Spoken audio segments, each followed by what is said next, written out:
لو انتي لسه ما عملتيش الكفتة بالطريقة دي فانتي فاتك كتير جدا، فاتك طعم وريحة وكمية وحاجة كده وهم. تعالوا اقول لكم الطريقة.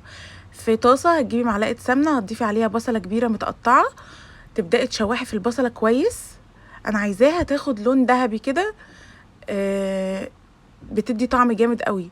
ضفت هنا البهارات، ملح وفلفل، كمون، كزبرة، ورق لورا، وكمان عيدان قرفة، وشوية ملح صغيرين. وبدأت اقلب كويس.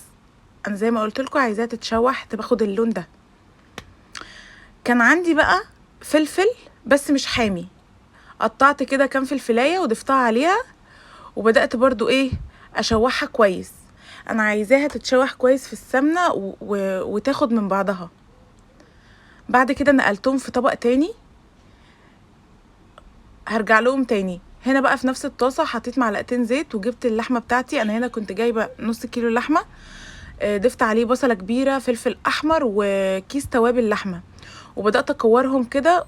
وبعد كده ضفتهم للزيت ده. ما تقلقيش خالص من الخطوه دي ان اللحمه تفك منك، مش هتفك نهائي. هنا بدات اقلب في اللحمه كويس، انا عايزاها تاخد اللون كده بس. هنا بدات اقلب فيها زي ما انتم شايفين. ما تقلقيش خالص، زي ما انت شايفه كده اللحمه متماسكه، مش هتفك منك خالص. هنا خدت اللون اللي انا عايزاه، خلاص اتشوحت كده وخدت اللون الذهبي الحلو. بدات ارجع عليها البصل والفلفل اللي انا كنت عملته قبل كده بالتوابل بتاعتها. ضفت نص كوبايه ميه، وطعمها وريحتها كانت تحفه.